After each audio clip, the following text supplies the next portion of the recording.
we have yet another update in the changing rumors of what the Chicago Bears are targeting for their next head coach. This time, the Bears may be targeting an offensive-minded head coach. In that, we're going to take a look at that. Plus, we're going to take a look at where the Bears are projected to draft after another loss in Week 15. And we're going to take a look at the winners and losers from last night's game on Monday Night Football. We're going to get to all that and more right after this. You are now tuned in to Chicago Bears Central, your number one place for all Chicago Bears news and content.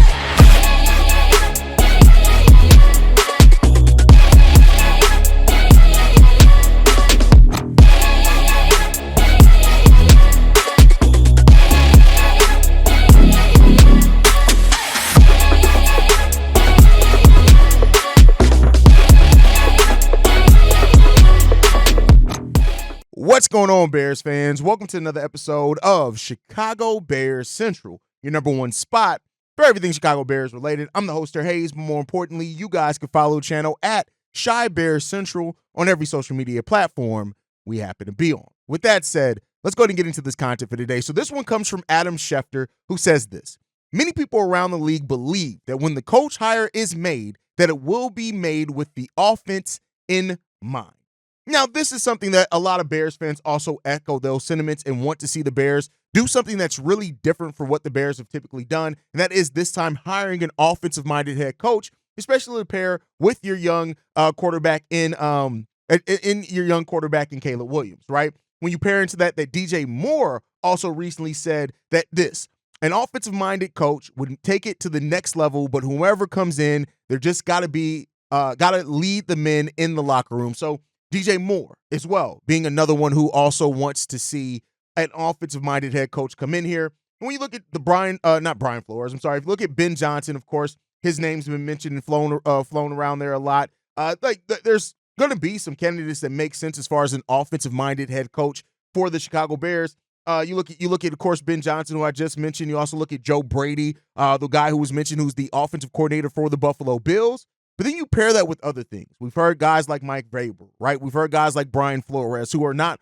offensive-minded head coaches. So, again, like I said before, is that the national media, this is going to go every which way. Between now and when a actual head coach is hired, we're going to hear a lot of different things. We're going to hear a lot of things that are actually in contrary to things that we may hear a week earlier, right?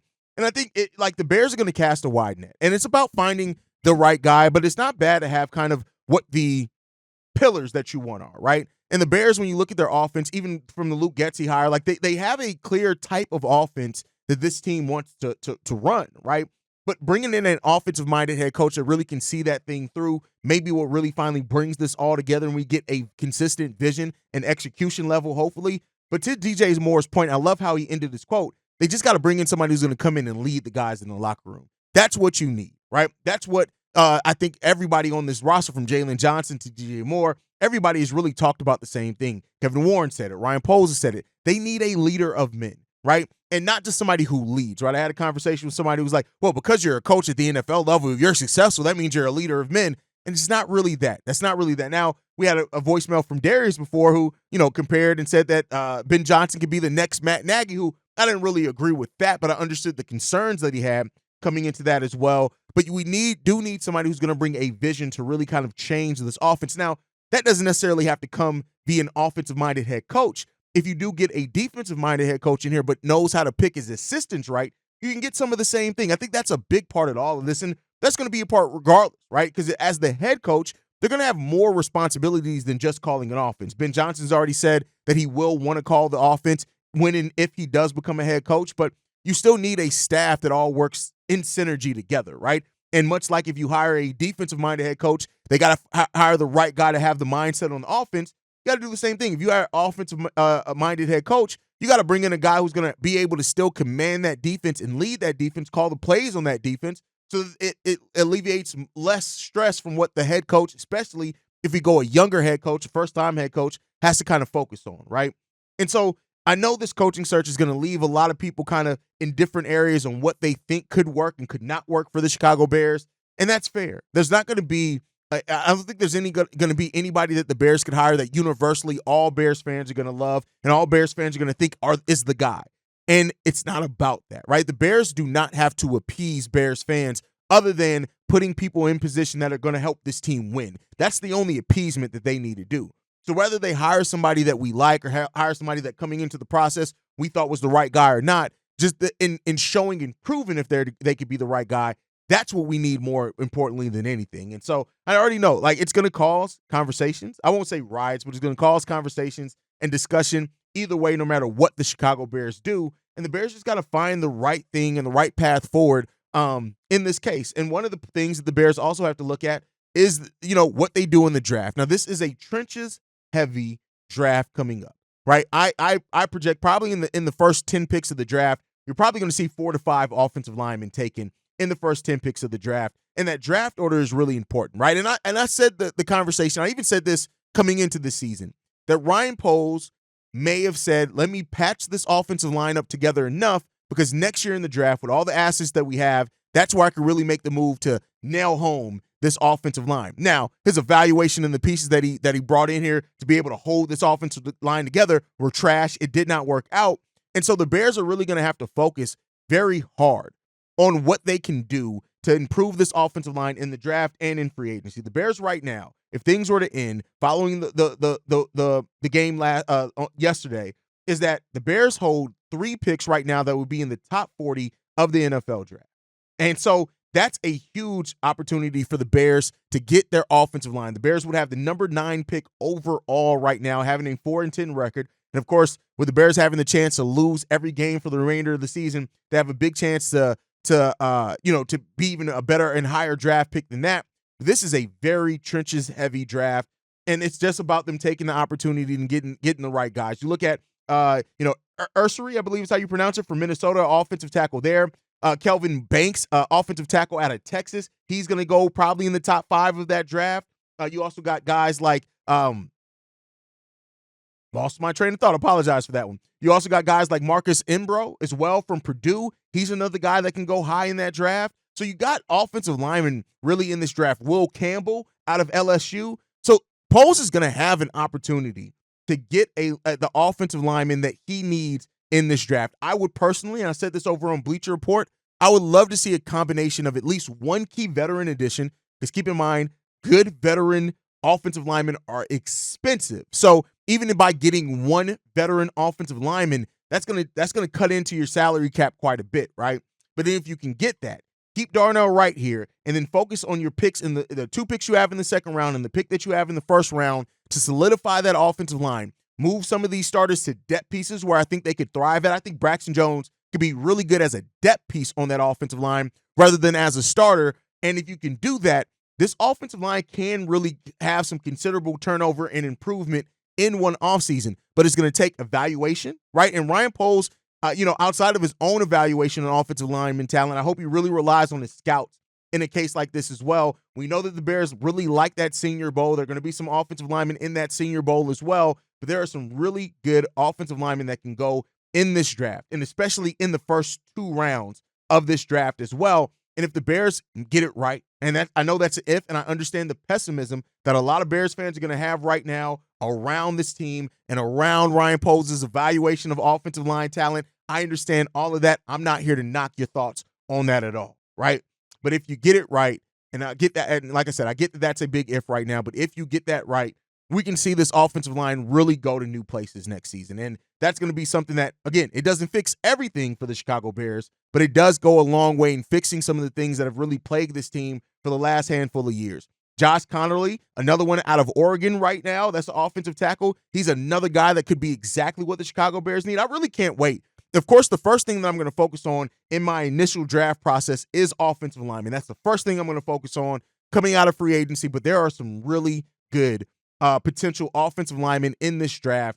And it's just up to Ryan Poles to go out and find these guys. It's up to Ryan Poles to go out and be aggressive at getting these guys. As aggressive as you were at getting skilled players last year in Keenan Allen, Rome Odunze, as aggressive as you were, you got to have that same aggression now fixing this offensive line. You got your quarterback, right? You paid for your running back. You got your wide receiver 1 and 2 in Rome Odunze and DJ Moore, however you have them shaking out to be there. You got to go out and shore up that offensive line. I'm not going to say that the offensive line fixes everything, but it goes a long way of potentially fixing a lot with this team. And that's what it comes down to. The Bears in this draft and this upcoming year have a really good opportunity with where they're naturally already going to draft at. And it may not even take for Ryan Poles to trade anywhere in this draft. Ryan Poles is not against making moves, especially if he sees a guy that he wants that can go lower and he can gain some more assets. He's going to probably will and deal.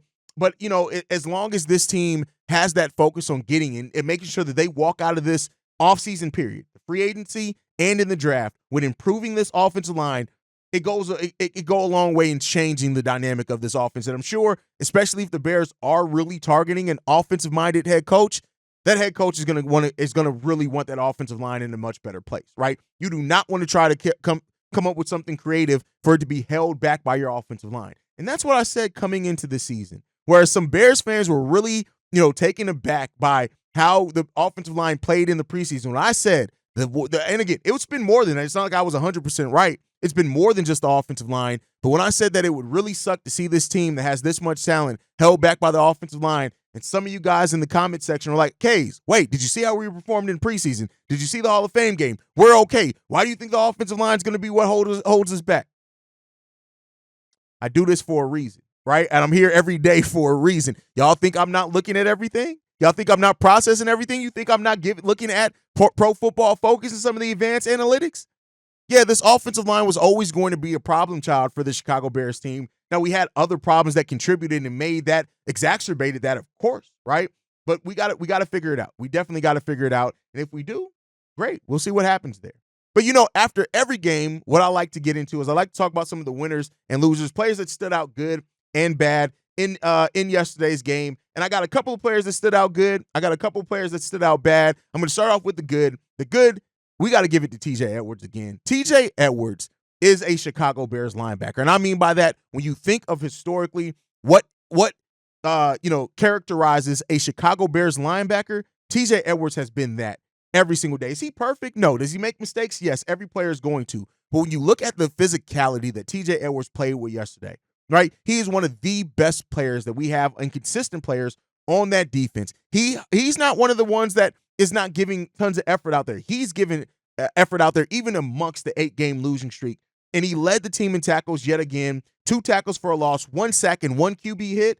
TJ Edwards gave a really good performance yesterday. I continue to be impressed with him. And no matter what we do, I hope that we hold on to TJ Edwards for a long time. Another one, Kyler Gordon. Kyler Gordon, despite the Chicago Bears defense overall not really being what it was early in the season, understandably so, but in his third year, Kyler Gordon continues to be a bright spot for this team. 5 tackles yesterday, 1 QB hit, and the way that he's able to be used versatile, right, and that nickel position, it's just such a perfect position for him to be in. And like I talked about before, I hope that we change some things with the defensive scheme that even can make that a little bit better. But Kyler Gordon continues to be a player that you look at, and he is another one that continues to play hard. He makes mistakes out there, right? But Kyler Gordon is also developing his leadership voice. He's turning into a leader for this team, and he's really developing pretty nicely for this team as well. And then DeMarcus Walker. You look at what DeMarcus Walker did on that defensive line with how much talent this Bears team has lost on the defensive line. 4 QB hits yesterday. 4 QB hits and a sack. 3 QB pressures in the first half alone did DeMarcus Walker have. DeMarcus Walker was out there trying to give the effort that we know that we need on the defensive line for the Chicago Bears. That just is what it comes down to.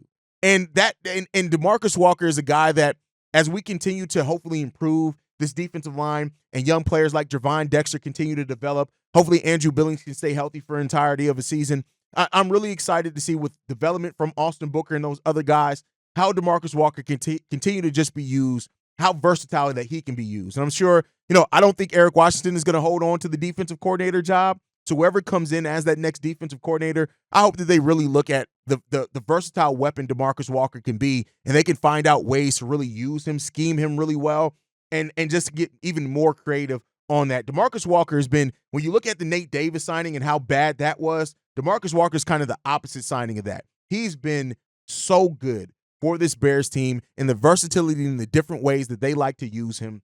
DeMarcus Walker continues to be somebody who stands out positively for the Chicago Bears team.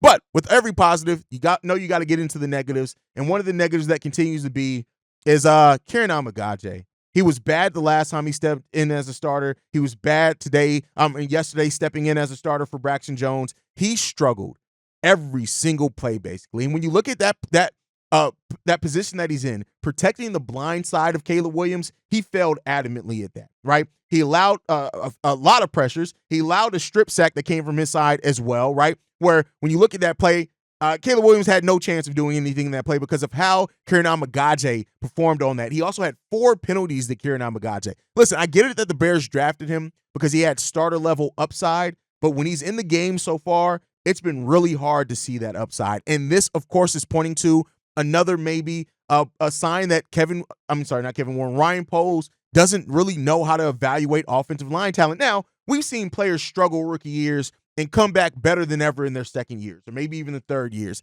And so Kieran Amagaje is going to have time to be up with that. But right now, Kieran Amagaje looks like he's out of place. He doesn't know how to perform. He looks lost out there, and it's really freaking bad right now for Kieran Amagaje. I mean, the bright side, if you're looking for any, it's hard to play much worse than Kieran Amagaje has. It's only could be up for him from here, so let's hope that it is, because I tell you what, if it does end up being down from here, oh man, this may be the worst draft pick that Ryan Poles has ever made, right? And so we got to see what's going to happen there, but Kieran Amagaje is definitely a loser from last night. He did not perform well at all. Another one as well is Doug Kramer. Yeah, while there was some initial promise with Doug Kramer at fullback and Roschon Johnson in those snaps as the halfback, here's the thing. It's time for the Doug Kramer experiment at fullback to end.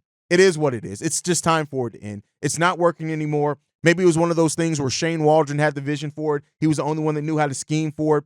But it's not good at all. Doug Kramer, I like the fact that they try to find ways to get him on the football field. He's somebody that's been on the Bears practice squad for a few years. But when you look at negating a DeAndre Swift touchdown because of that, it's just, Doug Kramer does not perform really well for us as a fullback, and that experiment needs to end. We need to get an actual fullback in here. If that's the style of football that we're going to run, that smash mouth football with using a big fullback, let's go out and get an actual fullback. As a matter of fact, when Roschon's healthy, I'd much rather see Roschon line up at fullback and have DeAndre Swift in there at halfback than having Doug Kramer out there again. Doug Kramer, that experiment, it needs to end. It was something that was started by Shane Waldron, and it needs to be left in the past with Shane Waldron as well. And then, listen, I get it. Thomas Brown, there was a lot of initial excitement around him stepping into the head coaching role after what he did stepping into the offensive coordinator role. But this is a good sign of why not everybody's cut out to be the head coach, right? That's it. I think that the first game really shut the door on it. This one not only shut it, but it sealed it. It's welded shut now. Thomas Brown will not be the next head coach of the Chicago Bears. And, he's still right now. I do think that he did enough in the times where he was offensive coordinator to probably get a shot at the offensive coordinator role. Probably won't be here with the Bears. And I wish the best for Thomas Brown. I think that when you look at Thomas Brown, what he did as far as being up there in the box, that may be where his superpowers are, right? And that may be where he's able to look and survey things in the way that he needs to run a competent offense. And I don't want to take away from that. That's what he needs to be successful. That's what he needs to be successful. But when you look at the play calling in this game, the 4th and 1 play call on a DeAndre Swift run up the middle, it has not been good. And the once dynamic play call that we saw from Thomas Brown when he was up there in that box has gone completely away at this point. All the magic, all the luster, to quote Kendrick Lamar, them superpowers has been neutralized when it comes to Thomas Brown and what he was doing with the play calling before. And it's just, listen, again, no knock on Thomas Brown. I hope he goes on to be very successful. Very, very successful. I love his mentality. I love the mindset. I love the fact that he still shows more accountability than what we ever got out of Matt Eberflus. But it's listen, let's get through these last 3 games and then let's see where things land on. But at this point, I don't think there's anything Thomas Brown can do for him to be in consideration to be the next head coach for the Bears. I just don't think that that's the case anymore. And that's fine. That's fine. If that's what it ends up being, that's perfectly fine. That was never what it was initially meant to be anyway. I think we got the answers there. Now, before we go, one last thing that I want to catch up on. This is something that C-Dub actually pointed out during the game, and that was the captaincy was not on Jaylon Johnson's jersey in yesterday's game. And so naturally people asked about that. And Jaylon Johnson, he came out, the Bears quickly came out and limited that. They said that Jaylon Johnson didn't know that the C was missing from his jersey tonight. When told, he looked for his Bears jersey and then yelled for the equipment staff. He wasn't told anything about his captaincy or anything like that, but it seems like it's just a mistake made by the equipment staff. He is still a captain. Thomas Brown adamantly said that he is still a captain on this team, and he continues to be one of the leaders on this team. So there's no drama there for anyone that did, and because it came up in a conversation on this show, I feel like, I have to do the due diligence as well, and again, have the transparency that we have here, right, as far as, doing what I can do for anybody that was watching this and may not have heard the other things. Jaylon Johnson still is a captain on this team. Seems like it was just an equipment malfunction or shortcoming there why I didn't have that C on his jersey. So for anyone who had questions about that, we can eliminate that question as well. But that's my time for today, guys. Make sure you guys are following the show at Shy Bear Central. You can send us any feedback, questions, comments, concerns. ChicagoBearCentral@gmail.com. Lastly, if you want to leave a text message and or voicemail for the mailbag, the number to do so, 773-242-9336. We are the number one spot for everything Chicago Bears related, but that's thanks to you lovely and beautiful people. And like I like to end every episode on, Chi-Town up, but bear down. Love you guys. Peace, y'all. This has been a presentation of the Break Media.